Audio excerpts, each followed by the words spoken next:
So you're a libertarian, and you don't believe the propaganda about government awesomeness you were subjected to in 4th grade. You want real history and economics. Well, learn in your car from professors you can trust with Tom Woods' Liberty Classroom. And if you join through the Liberty Classroom link at scotthorton.org, we'll make a donation to support The Scott Horton Show. Liberty Classroom, the history and economics they didn't teach you. Hey y'all, Scott Horton here for WallStreetWindow.com. Mike Swanson knows his stuff. He made a killing running his own hedge fund and always gets out of the stock market before the government-generated bubbles pop, which is, by the way, what he's doing right now, selling all his stocks and betting on gold and commodities. Sign up at WallStreetWindow.com and get real-time updates from Mike on all his market moves. It's hard to know how to protect your savings and earn a good return in an economy like this. Mike Swanson can help. Follow along on paper and see for yourself. WallStreetWindow.com. All right, y'all, Scott Horton Show. Check out the archives at scotthorton.org. 4,000-something interviews going back to 2003 there for you. And sign up for the podcast feed as well, scotthorton.org. Follow me on Twitter at Scott Horton Show. All right, introducing Ryan Reilly from the Huffington Post. Welcome to the show. How are you doing? Good. Thanks for having me. Appreciate you joining us today. And yeah, when I saw it retweeted, I thought, oh, wow, look at this. And I didn't realize it was old, but it's not that old. And I didn't notice that it happened at the time, and I didn't get a chance to interview you about it then, so I don't care. I'm going to interview you about it anyway. From July, Sandra Bland died a year ago, and since then, at least 810 people have lost their lives in jail, not prison. That's jail. It's by you and Dana Leibelson from July 13th of this year. So thanks for coming on, and I'm sorry, what were you going to say there? Sure, yeah, no problem. Yeah, I mean, this is something that's been going on that, we're still continuing to cover oh, good. to this day, I think. It's something that really hasn't been tracked before, so we basically set out to capture the number of jail deaths that occurred over the course of the year, starting at the day that Sandra Bland died. Okay, yeah, good deal, too. And, I was talking with a guy from Shadowproof the other day who's been covering the prison strike. And this was something that he brought up. I'm sure he was referencing your work, actually, now that I think about it, about how many people die in jail. And that's just, waiting to be arraigned and bailed out if they get bail, that kind of thing. So this is, never mind being convicted of something shouldn't necessarily be a death sentence. Life in prison should still mean you die of old age in your late 70s or 80s or something, right? Not die tomorrow before you even get arraigned. So now there's so many people in jail, and there's so many different jurisdictions and all these things. I guess maybe I don't really know for sure, Ryan, first of all, here that 800 is a high number. Can you somehow show me perspective on how many people are in and out, and these people are all just, they would have had a heart attack that day anyway, or what exactly, how far out of whack that number really is?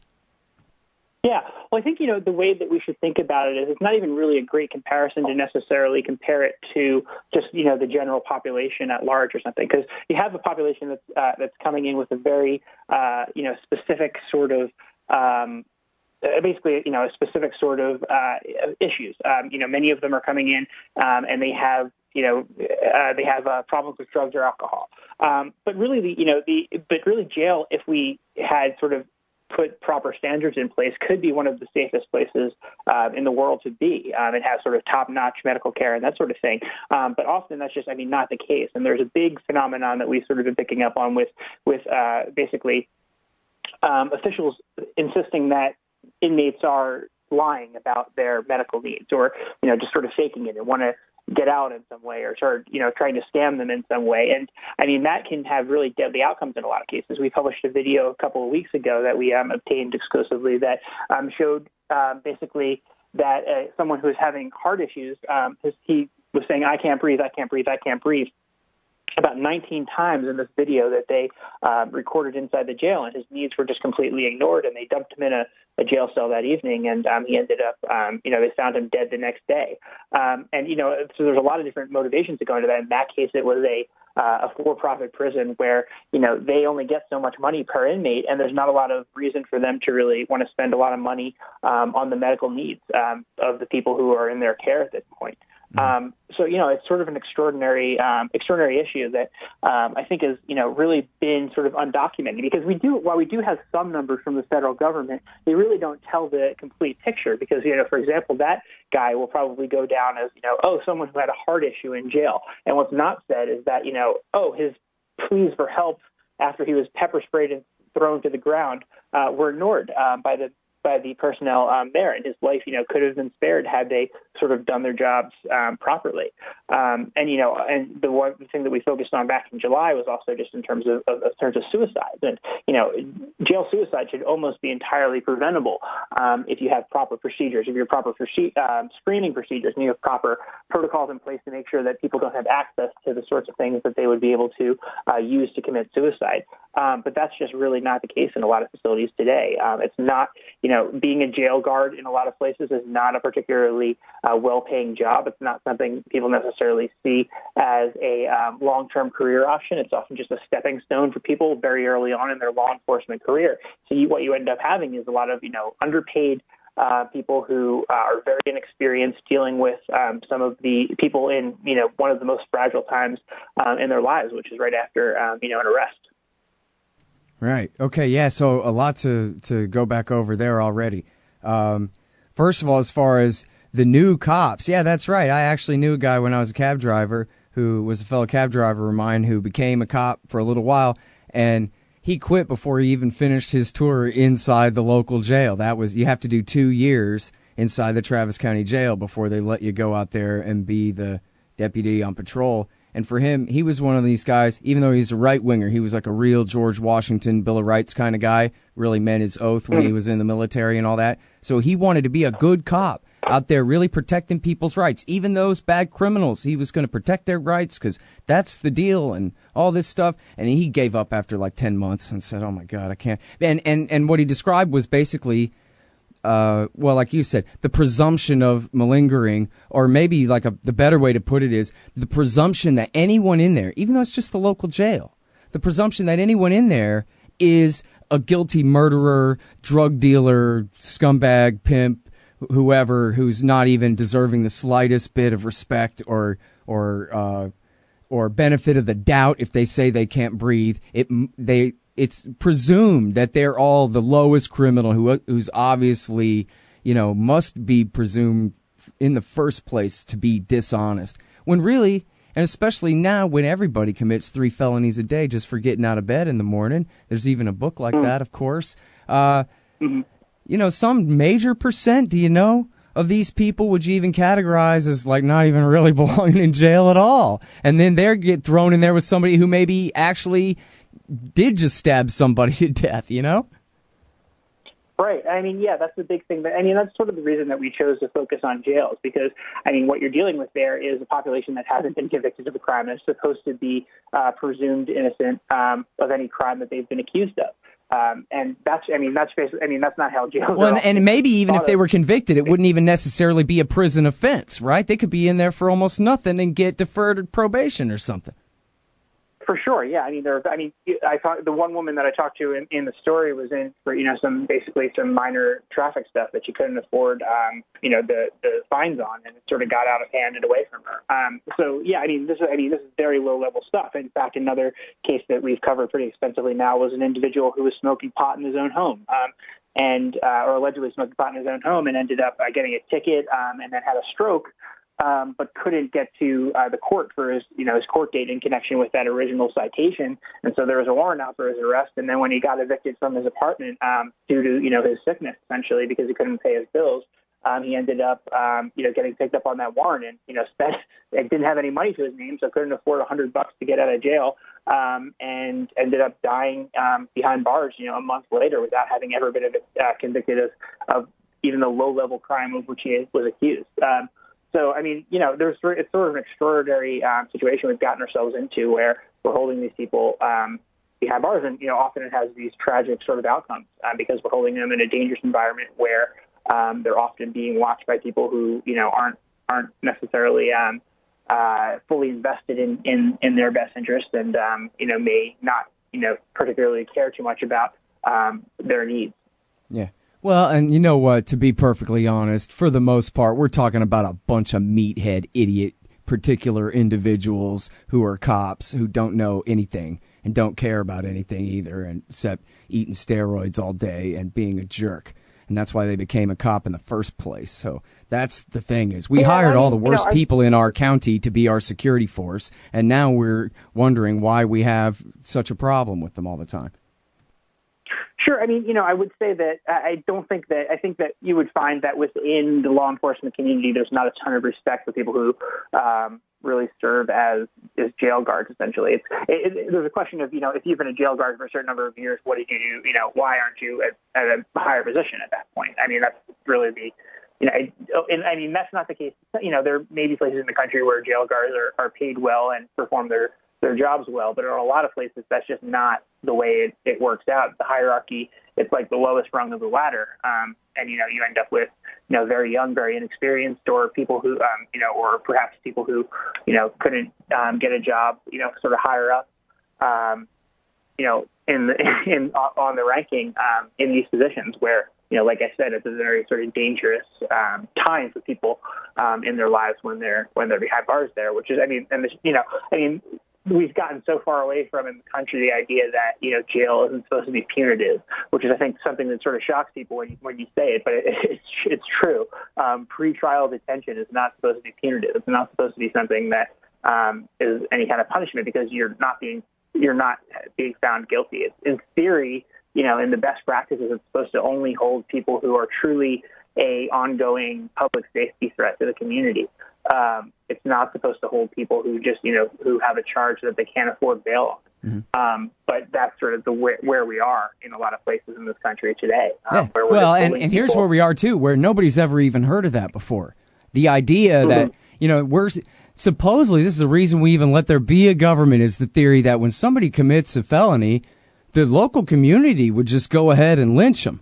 But so we're going to be civilized, and instead of doing that, we're going to have a sheriff whose job it is to protect the guy's rights until he gets his fair trial and a sentence that is based on justice, not vengeance, and all this. I'm not saying I buy it, but that's the state's bottom line PR case, is that the job of the sheriff is to protect the rights of the accused from the mob getting at him. That's why he's locked up in the cell, to keep us out. And, but anyway... never mind any of that. I mean, we, the government, created the people so they can vote for us and ratify our power every once in a while. That's the first line of the Constitution. We all learned it well now.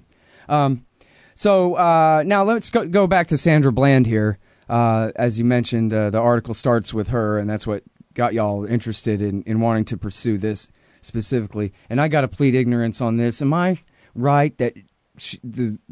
maybe nobody really knows for certain, but the best explanation is that she died of a lack of her prescription medicine that she should have had access to? Is that what it was? Or what happened? Or did she kill herself? Or do you know? We don't know for certain. I think that the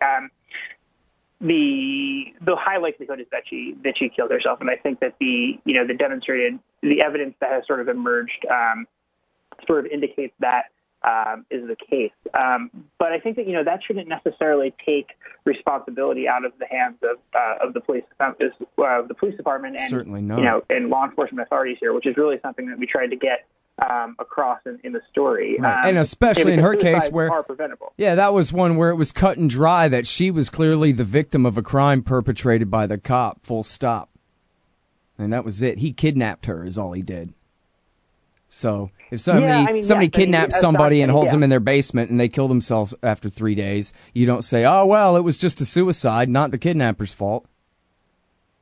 Sure. And I mean, and I think I would just say, yes, I think that, this individual the officer in that case has, I think obviously engaged in some wrongdoing there and is no longer with the force. And, also Sandra Bland had, this wasn't solely the act, this wasn't as if this was solely happened because of what happened that day, right? She had a history with basically, feeling, I guess, sort of abused by the law enforcement system, had been picked up several times before, had done, jail, in fact, on a very minor charges on, sort of traffic and marijuana charges, previously in jail. So, I mean, this was an experience that she sort of had. And, but I think that, not that, obviously taking your life is always, is never the answer and is shouldn't be sort of justified. But I think when you talk about the conditions within jail, it's something that I think you should be able to sort of kind of come to understand when you talk about what sort of a shocking experience it sort of is to be stripped of basically, all of your human dignity and be subjected to sort of the whims of the, authorities that have you in their custody. I think that, that you can't sort of overstate what impact that can have on someone's life. And I think that really has to, be taken into account for in this scenario, because you have people who are at these, perhaps at a vulnerable state in their lives already, and we subject them to pretty, harsh conditions without really, even determining whether or not they're guilty of the crime for which they're accused. So, I think her family in the lawsuit is sort of hinted at the idea that, this was suicide. I think her family is also, that's a tough thing for them to sort of wrap their heads around or admit. But I think that their claims in the lawsuit sort of hint at that and suggest that, there weren't proper protocols in place to prevent someone like her from committing suicide. Right. Well, now I wonder, in all these statistics, were you able to break it down by which people were in there for crimes that, if they were convicted, would result in a prison sentence or even a possible death sentence for a capital crime, versus people who are dying in jail who, even if they were convicted, would not be facing time in prison? Because that seems to me like a real great way to put it. Like, here, the following, like if the total is 800 and it's whatever number 100 of them are people who are in there for crimes that are merely offenses and not really crimes at all, then we got a real problem that maybe could catch the attention of people who would tend to just write this off as all a bunch of violent felons who they just don't care about, Yeah, I think that's a good point. It's sort of very difficult to do an analysis of the data from that perspective. My job's just asking the question. You got to do all the work. Right, because you can't, first of all, you can't say for sure how someone would be sentenced. You can maybe say what it's likely they'd be sentenced to, but there's obviously a bunch of different factors that come into that, including criminal history and that sort of thing. But yeah, that's a really tough analysis to do. I think that one thing that we're trying to do as we sort of complete this data set of a year's worth of data is basically identify some of the places that might be more dangerous jails in the country, where there's just, a lot of people have died and they have a very low, population. And, that's something that analysis really, unfortunately, hasn't been done before, which is sort of surprising in a lot of ways. It's just not something that we have really seen. So that's something that hopefully, that'll be a forthcoming story that we'll have coming out, is sort of, looking at some of those most dangerous facilities out there and, sort of trying to figure out what the hell is going on in a lot of ways in some of these places where just a lot of people are dying, and it's not clear if their sort of protocols are up to date or if they have the best conditions for people.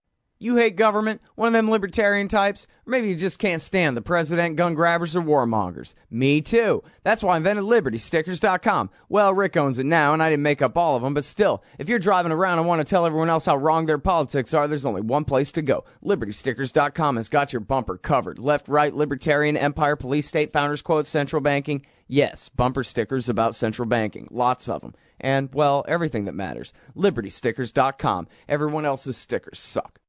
Hey, y'all, Scott here. On average, how much do you think these interviews are worth to you? Of course, I've never charged for my archives in a dozen years of doing this, and I'm not about to start. But at patreon.com/Scott Horton Show, you can name your own price to help support and make sure there's still new interviews to give away. So what do you think? 2 bits? $1.50? There are usually about 80 interviews per month, I guess, so take that into account.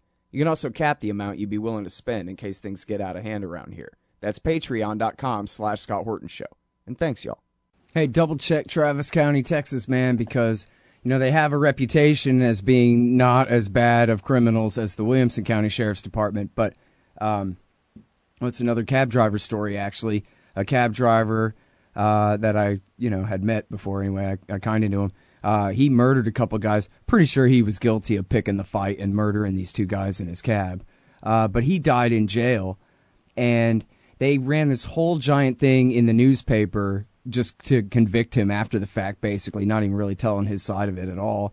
But then they just kind of mention at the end of the article a couple of important facts.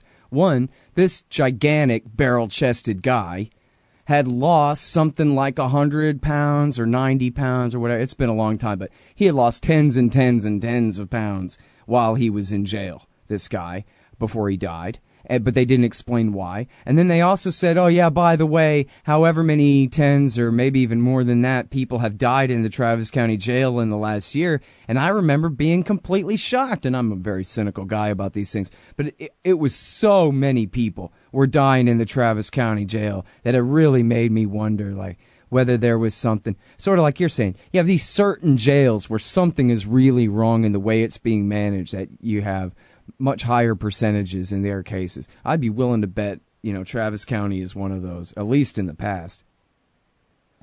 Yeah, something to definitely look into. I mean, there are a lot of places across the country that have these problems. Hey, tell me this. How much competition do you have from the other newspapers on this issue? Because that's something that I don't think ever gets covered at all, right? You hear them laugh, everybody's like, give me a break. Nobody ever even cares about this, even though here it is, it's like a whole giant building full of dying people in the middle of our city. And we, like the hospital down the street, only they're not sick, What I'd say is I think that it's a difficult thing to sort of cover because and our count doesn't even, we looked at just over the course of a year and we know that our count is several hundred deaths short that we're trying to, firm up, because there's just, in a lot of cases, it basically boils down to whether or not the authorities want to proactively put out information on jail deaths. And that's the only reason it gets local sort of coverage. It's a difficult thing to cover because, you got to remember that everyone's so removed from any forms of communication. And, there's obviously this automatic suspicion in a lot of circles of anything that's coming from inmates and sort of, acceptance of what's coming through, from authorities. And, that's just sort of built into a lot of criminal justice coverage. Where it's difficult if you're a local reporter covering your police department or your county sheriff, and you're reliant on them to send you information about the latest shooting or the latest the latest event in your town, and to sort of buck the trend and go against that and really aggressively cover jail deaths is something that could hinder you in other ways. So I think there's a lot of pushback to that, and and that's one thing that we've tried to emphasize in sort of the stories that we've written on this subsequently is sort of guide reporters on how they should really cover jail deaths, because when you're told, oh, this is a natural death cause, the cause of death was natural causes, that isn't the end of the story. In a lot of these cases, it's like, okay, so yeah, sure, it could have been a natural cause death. That doesn't mean that there wasn't negligence on the behalf of on the part of the authorities that could have potentially saved a life here or prevented a death here. That shouldn't be the end of the inquiry, but a lot of times it just is, just simply out of perhaps not understanding of what how this works, and perhaps acceptance of the fact that if you hold a bunch of people in a cage over the course of the year, some of them are going to die. And that's true. There is a number of if everything was run perfectly, I think there would still be instances in which people who were in jail died. But right now, the system is far, far, far from perfect. So that's something that we're going to try to continue highlighting through our reporting. All right. So I noticed you talk about the size of the jails here, and it's the smaller ones. I guess the bigger they are, the more likely they are to have legitimate doctors and a little bit more supervision, something like that. But what are the other common themes that you find between the jails that have the highest death rates? It's tough to say. I think, there's certain things that, suicide protocols are often not in places where we see a lot of suicides. There's often just privatization of medical care seems to be a theme in a lot of these places, which is also something we're exploring, where it's just basically, it seems like authorities are making purely economic choices about care, or sort of not, trying to avoid any cost. Right. That might come from giving someone proper medical care. So I mean, that's sort of a pretty one that just jumped out to us a lot, I think, in our reporting so far. Right. Yeah, you could see how they could make it the other way where, hey, every time you successfully treat an ill prisoner, you get a bonus. And then that'd be fine. But the way the economic incentive is now is starve them, deprive them, do, anything you don't give them is another nickel in the corporation's pocket on a government contract. I mean, that's just absolutely a recipe for disaster right there. You don't even need to check the numbers. You already know it's going to be worse when that's the system. Yeah, I think in a lot of cases it's sort of a setup for failure. It's sort of what do you expect when you impose these sort of economic incentives in a lot of ways in a system that's supposed to keep human beings alive. Right. Hey, so have you seen, like, say, maybe in this state or that state where maybe they have a little bit better of a check and balance of review of some kind of accountability for the way that the jails are run? Something like that maybe works a little better than another state, something like that? I think there's some better tracking in some states than there is in others. It's tough to really say. I mean, because, I think the broader sort of issue here is that a lot of these people just should never, ever have been basically held for very long or perhaps arrested in the first place. So the bail system is really the sort of underlying bigger story here, which is that, we have a lot of places where it's just about, the amount of money you can afford is what determines whether or not you can walk free. So that's sort of a big issue. I think that's really the first thing that should ultimately be addressed is lowering the jail population overall. And making sure that the only people we're holding there are people who are just truly, threats to society, instead of just holding people there because they can't come up with a certain amount of money to get out. Yep. Yeah, you said it. It's the over-policing crisis in general, and we're only covering because it's such a huge topic here. It's a whole topic on its own, just the jails. But again, all these people in prison who are dying when, basically of deprivation in the same kind of way. Again, like you say, you can call it natural causes, but yeah, it's natural causes that wouldn't have killed them if they weren't in prison. And a lot of those people don't even belong in there in the first place either. I saw a stat this morning. I won't even cite it because I don't know if it's really right, but it was some very high, super duper majority of people convicted plea bargain.